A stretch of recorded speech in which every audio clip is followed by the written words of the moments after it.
নমস্কার। আজকে আমি দেখাবো এঁচোড়ের কোপ্তাকারি।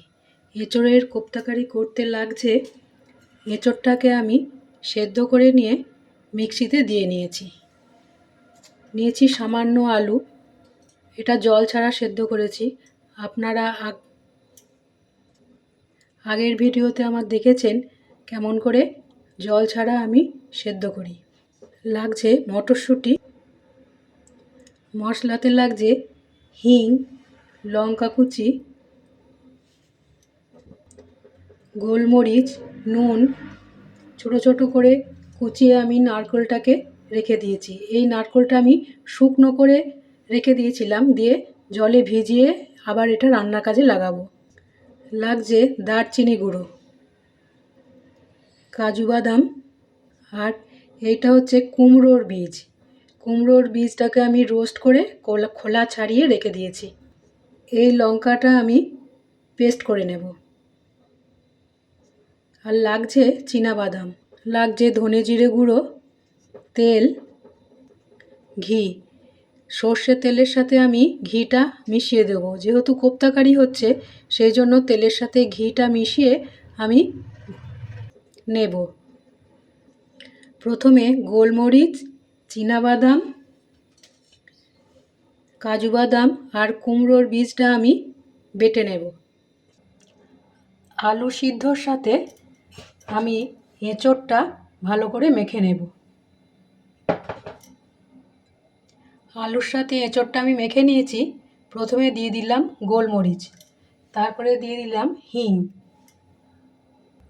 এরপর দিয়ে দিলাম নুন, এরপর দিলাম সামান্য হলুদ, দিলাম সামান্য আদা বাটা। এবার এগুলো একসাথে ভালো করে মিশিয়ে নেব। আমার মেশানো হয়ে গেছে, দিয়ে দিলাম সামান্য ঘি। যেহেতু এঁচোড়ের কোপ্তাকারি হবে, আমি সমস্ত মিশ্রণগুলো একসাথে করে এইরমভাবে গোল গোল করে নিয়েছি এবং মাথায় একটা করে লঙ্কা দিয়েছি, যাতে প্রত্যেকটা বড়াতে লঙ্কাগুলো পড়ে। গ্যাসটা জ্বালিয়ে দিয়েছি, দিয়ে দিলাম পরিমাণ মতন তেল। ভালো করে তো বড়াগুলো ভাজতে হবে, তেলটা পরিমাণ মতন দিলাম। এই যে ঘি নিয়েছিলাম, আমি সবটা দেব না, সামান্য দিলাম। যেহেতু কোপ্তাকারি সেই জন্য ঘিয়ের সাথে তেলের সাথে মিশিয়ে ভাজবো, তাতে ফ্লেভারটাও ভালো হবে, খেতেও ভালো হবে। এবার এতে দিয়ে দিলাম সামান্য দারচিনি থেঁতো করা, দিয়ে দিলাম সামান্য হিং থেঁতো করা। এটা ভালো করে মিশিয়ে নিতে হবে। এটা ভালো করে মিশিয়ে নিয়েছি। এবার বড়াগুলো আমি আস্তে আস্তে দিতে থাকি। বড়াগুলো দিতে থাকি। সব সময় আলুটা জল ছাড়া সেদ্ধ করার চেষ্টা করবেন। জল দিয়ে সেদ্ধ করলে ভীষণ পাতলা হয়ে যায়, সেই জন্য আমি জল ছাড়া সেদ্ধ করার চেষ্টা করি। আমি যে কুমড়োর বীজগুলো নিয়েছিলাম, কুমড়োর বীজটা আমি এরকম শুকনো রোস্ট করে নিয়ে জলে ভিজিয়ে রেখেছিলাম। এতে কি হয়, তাড়াতাড়ি ছাড়ানো যায়। আর ভেজে নিয়েছি এই কারণেই, গন্ধটা খুব ভালো হয়। এই যে কুমড়োর বীজটা আমি খোসা থেকে বার করে রেখেছি। বাদাম যেমন খোসা শুদ্ধ ভাজে, কিন্তু তার একটা আলাদা স্বাদ।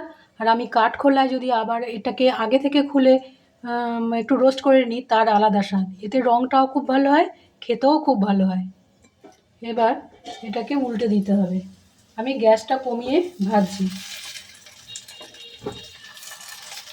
আলুতে কখনোই জল দেবেন না, আর চন্দ্রমুখী না নেওয়ারই চেষ্টা করবেন। ছোট ছোট যে আলুগুলো হয় সেগুলো সেদ্ধ করাই ভালো।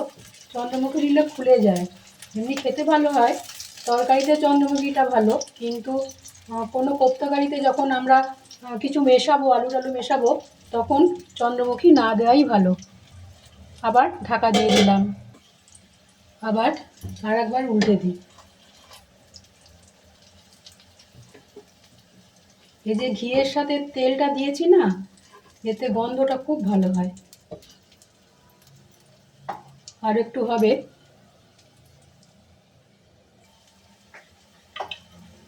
মাঝে মাঝে উল্টে দিতে হবে। একটু কড়া ভাজা হলে ভালো হয়। খুব বেশি পুড়ে গেলে তো আর ভালো লাগবে না, সেই জন্য মাঝে মাঝে এসে উল্টে দিতে হবে। আমি আর একটা জিনিস বলতে ভুলে গেছি, টমেটোটাকে আমি এরকম স্ট্রেনারে পেস্ট করে নিয়েছি, এতে গ্রেভিটা খুব গাঢ় হয়। এই যে এই রকম ভাজা হবে। এগুলো ভাজা হয়ে গেছে, আমি এবার তুলে নেব।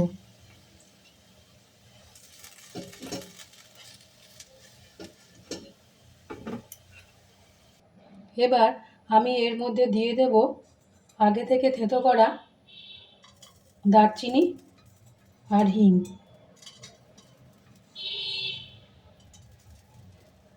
দিয়ে দেব সামান্য ঘি। খুব অল্প দিতে হবে, কেননা বড়াগুলো তো একবার ভাজা হয়েছে। তেলই বলুন ঘি বলুন, বেশি তো খাওয়াটা ঠিক না। খুব সামান্য দিয়ে দিলাম। এইবার দিয়ে দিলাম আদাটা। আদার কাঁচা গন্ধটা বেশ ভালো যখন চলে যাবে, তখন সমস্ত মশলাগুলো আমি দিতে থাকবো। আদাটা বেশ ভালো করেই ভেজে নিতে হবে, আদার গন্ধটা যেন না থাকে। দিয়ে দিলাম টমেটোটা। আমি টমেটোটা পেস্ট করে রেখেছিলাম, আমি বলতে ভুলে গেছি।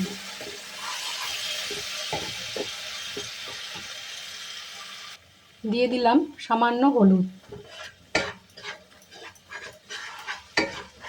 এটা খুব ভালো করে নেড়ে নিতে হবে, যেন টমেটোর গন্ধটা না থাকে।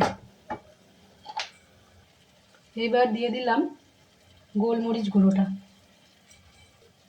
দিয়ে একটু নেড়ে দিলাম। এবার এর মধ্যে দিয়ে দিলাম নারকেল বাটা, চিনাবাদাম বাটা আর কুমড়োর বীজ পেস্ট করে নিয়েছি, সেইটা দিয়ে দিলাম। দিয়ে দিলাম আগে থেকে ছাড়ানো মটরশুঁটি। এটা ভালো করে নাড়তে হবে।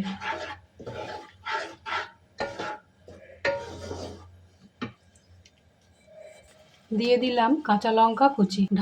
এবার ঢাকা দিয়ে দিলাম। খানিকক্ষণ বাদে লঙ্কাটা দিয়ে দিলাম। লঙ্কাটা দিয়ে একটু একসাথে মিশিয়ে নিতে হবে। সুন্দর একটা গন্ধ এসেছে। গ্যাসটা বাড়িয়ে দিই।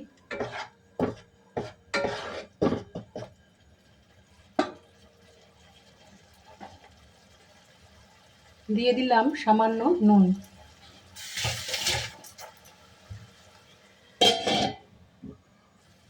দিয়ে দিলাম কাজু বাদাম বাটা।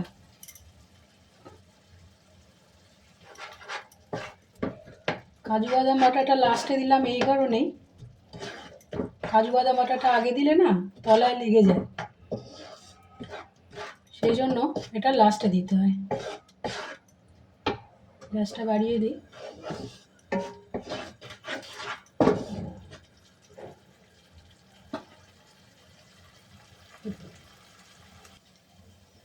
এবার দিয়ে দিলাম ধনে জিরে গুঁড়ো। ধনে জিরে গুঁড়োটা আমার রোস্ট করা ছিল, সেই জন্য এখন দিলাম। দিয়ে দিলাম সামান্য জল। এইবার দিয়ে দেব সামান্য নুন। শিল ধোয়া জলটা দিয়ে দিলাম, এতে একটু হলুদ দিয়ে দিয়েছি। এটা ভালো করে মিশিয়ে ঢাকা দিয়ে দেবো, একটু ফুটো, গ্রেভিটা একটু গাঢ় হবে। কেননা বড়াগুলো দিয়ে তো আর বেশিক্ষণ জলে রাখা যাবে না, গ্রেভির মধ্যে বেশিক্ষণ রাখা যাবে না, সেই জন্য গ্রেভিটা ভালো করে ফুটো। এবার দিয়ে দেব সামান্য চিনি। গ্রেভিটা আমার তৈরি হয়ে গেছে। এবার কোপ্তাগুলো এর মধ্যে দিয়ে দিলাম। প্রত্যেকটা কোপ্তাতেই একটা করে লঙ্কা দিয়েছি।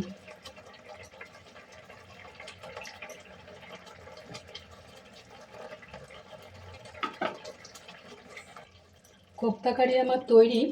দিয়ে দিলাম এই সামান্য ঘি। এই একটুখানি যেটা নিয়েছিলাম সেইটাই 3বার ব্যবহার করেছি।